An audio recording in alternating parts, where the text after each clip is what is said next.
Bismillahirrahmanirrahim. Assalamualaikum warahmatullahi wabarakatuh.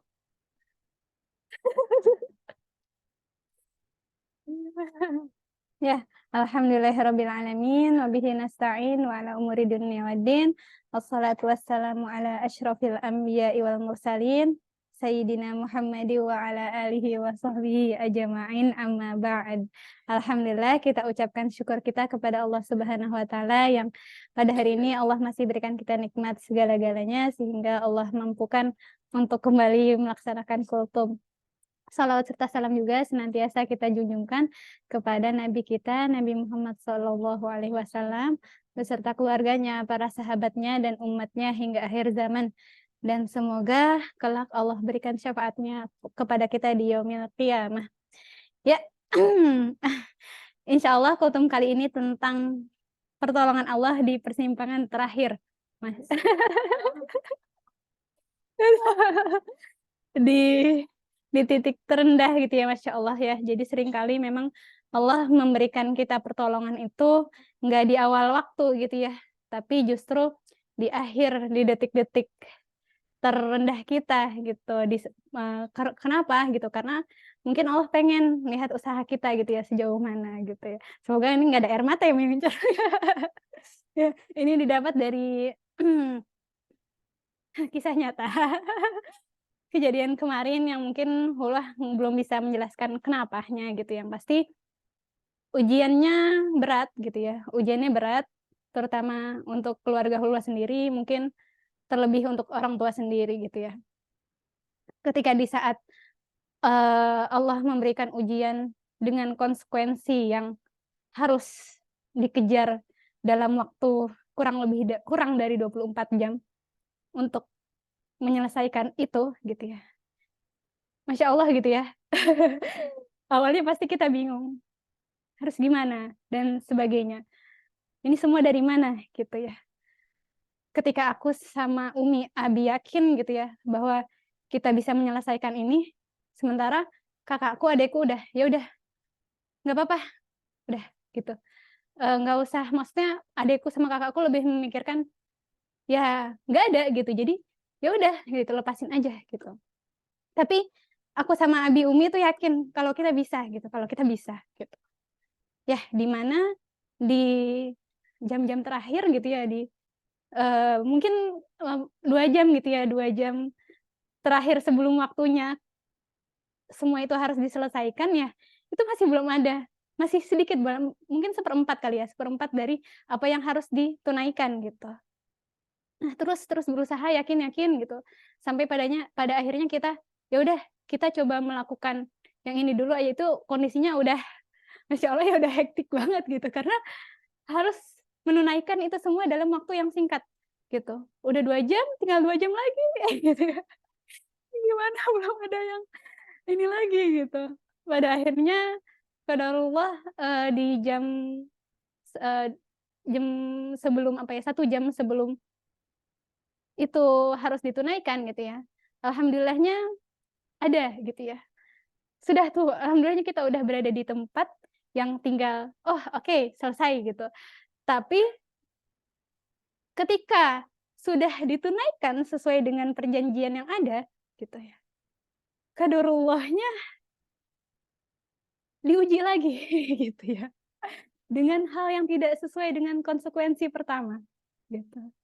Di waktu 30 menit terakhir, sebelum pada akhirnya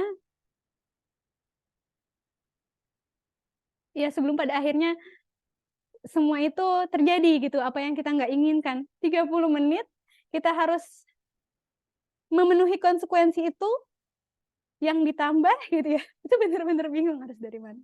Ya Allah, bismillah bismillah, langsung mau nggak mau dengan cara, yang mungkin awalnya Hulwa sendiri nggak ikut terjun langsung untuk menunaikan konsekuensi itu, akhirnya aku bismillah gitu. Dan pada akhirnya kekumpul, oke udah ada gitu ya, udah ada. Namun qadarullahnya ketika di menit-menit terakhir tinggal 5 menit ya, Allah kasih ujian lagi gitu ya, Allah kasih ujian lagi. Itu benar-benar yang namanya turun tangga, sebenarnya ada lift gitu ya, dari lantai 5 itu udah nggak mikir pakai lift lagi, karena lama nunggunya. Pada akhirnya langsung, hula turun dari lantai 5 lari ke tangga, terserah deh orang mau ngelihat apa gitu, pokoknya lari untuk mendapatkan hal yang harus dipenuhi tadi, gitu ya. Dan udah tuh, udah dapat, langsung kita lari lagi gitu ya, aku sama abi aku gitu. Udah serahkan, lega gitu ya, udah diserahkan, udah nggak ada tambahan-tambahan yang lainnya lagi gitu ya. Sehingga setelah itu kami duduk bertiga, aku yang pertama kali nangis jujur. Karena lebih kepada, ya Allah pada akhirnya gitu kan ya, pada akhirnya gitu, selesai juga gitu, dengan segala perjuangan yang ada gitu, ternyata ya itu, pertolongan Allah itu berada di persimpangan terakhir, atau mungkin seringkali di titik terendah kita gitu ya, Allah pengen tahu seberapa kita berjuang, tapi yang pasti kita jangan pernah putus asa atas apa yang telah kita usahakan. Selagi itu baik dan halalnya, kita usahakan gitu ya. Dan di sini sempat ini ya, namanya sempat kayak kaget, sempat kayak merasa, makanya kalau bilang ke Kanur, "Kanur kok aku merasa kayak gini ya?" Tapi pas Kanur menyampaikan itu, aku tenang, ya Allah, ujian aku belum seberapa dengan apa yang orang-orang Palestina rasain. Kan Kanur pakai bendera Palestina ya, itu aku kayak langsung, "Ya Allah, dia belum seberapa gitu, kenapa harus merasa kayak gini," gitu. Harus merasa kayak namanya diuji banget, kayak ada rasa trauma, takut, dan yang lainnya, takutnya takut banget gitu. Iya. Tapi Palestina nggak ada apa-apanya, sama orang-orang terdahulu nggak ada apa-apanya gitu ya. Di sini aku tadi dapat dari kajian gitu ya, di mana dulu ketika para sahabat gitu ya, berjumpa dengan Rasulullah di Ka'bah gitu ya, mereka mengeluhkan beratnya ujian mereka yang terjadi dalam kehidupan mereka. Dan saat itu Rasulullah sedang berbaring di bayang-bayang Ka'bah gitu ya. Mereka berkata, "Ya Rasulullah, tidakkah engkau berdoa kepada Allah agar Allah menolong dan melancarkan kita dan memberikan kita kemenangan?" Nah, ini sebuah permintaan yang mungkin sering kita ucapkan ketika kita berada di kondisi titik terendah gitu ya. Sebuah harapan yang pastinya kita mungkin baru dikasih ujian sedikit langsung minta, "Ya Allah mudahkanlah," gitu kan ya. Itulah, eee, manusia, mungkin kita jauh dari Rasulullah gitu ya, jadi apalagi para sahabat aja meminta seperti ini gitu ya, ya Allah gitu ya. Lalu gimana gitu ya, lalu gimana tanggapannya Rasulullah ketika itu teman-teman? Apakah Rasulullah langsung bilang, "Ya aku akan mendoakan," habis itu ya udah para sahabat, balik ke rumahnya masing-masing dengan kondisi yang nyaman, dengan kondisi yang tenang, apakah seperti itu? Enggak gitu ya, gitu. Justru jawaban Rasulullah adalah seperti ini. Walaupun jelas Rasulullah itu adalah manusia yang paling sayang sama umatnya, tanpa diminta pun gitu ya, pastinya Rasulullah selalu senantiasa mendoakan umatnya gitu ya. Tapi dalam hadis ini Nabi Shallallahu Alaihi Wasallam ingin mengedukasi sebuah poin besar, sebuah prinsip yang harus diyakini oleh seorang hamba. Yaitu apa? Nabi Shallallahu Alaihi Wasallam mengatakan, "Sesungguhnya gitu ya, sebelum kalian, dari umat-umat sebelum kalian, ada seorang hamba yang ditangkap oleh musuh Allah Subhanahu wa taala. Lalu dibuatkan lubang dan dimasukkan orang tersebut ke lubang itu. Lalu didatangkan gergaji, lalu gergaji tersebut ditaruh persis di atas kepala orang tersebut. Lalu mulailah gergaji itu digerakkan, mulai dari kepalanya, dari ubun-ubunnya gitu ya, sampai tubuh itu menjadi dua. Tidak ada belas kasihan dari orang itu, padahal darah sudah mengalir banyak gitu ya. Namun tidak membuat pembunuhnya itu iba. Tubuh itu terus digergaji sampai orang itu terbelah dua. Gitu. Lalu Nabi Shallallahu Alaihi Wasallam melanjutkan, dan ada hamba yang disisir dengan sisir yang terbuat dari besi, sehingga bukan hanya rambut yang tersisir, tapi kulit dan daging pun tersisir gitu ya, sehingga daging itu terpisah dari tulangnya gitu. Coba kita lihat gimana sisir yang kita miliki.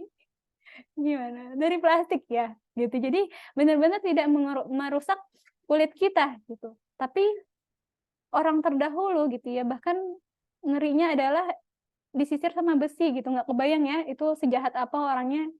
Itu di zaman sebelum Rasulullah gitu ya. Jadi mungkin nggak ada apa-apanya ujian yang kita alami hari ini dengan orang-orang tersebut gitu. Jadi seharusnya ya menjadi renungan kita kembali bahwa ketika kita diuji, ya kita harusnya pasrah gitu ya, walaupun pasrah itu pasti. Kita harusnya bisa menerima dengan baik. Ya tetap sih ya, namanya ujian, tiap orang kan ininya berbeda ya. Tapi lagi-lagi yang harus kita yakini bahwa kita bisa melewati itu, bahwa Allah akan menolong kita gitu.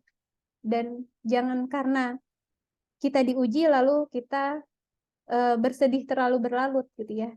Justru bersedih wajar, tapi jangan sampai berlarut gitu ya. Lalu apa kata Nabi Shallallahu Alaihi Wasallam? Dan seluruh hal-hal yang mereka alami tidak membuat mereka berpaling dari agamanya. Nah ini, tidak membuat mereka meragukan Allah Subhanahu Wa Taala, tidak membuat mereka kehilangan optimisme kepada Allah Subhanahu Wa Taala, dan tidak mengurangi iman mereka kepada Allah Subhanahu Wa Taala. Mungkin kita pernah merasakan ketika doa kita nggak dikabulkan, kita menyalahkan Allah atau kita jadi kurang beribadahnya gitu karena kok doa kita nggak dikabulkan, ya udahlah gitu. Mungkin itu pernah terjadi dalam hidup kita gitu.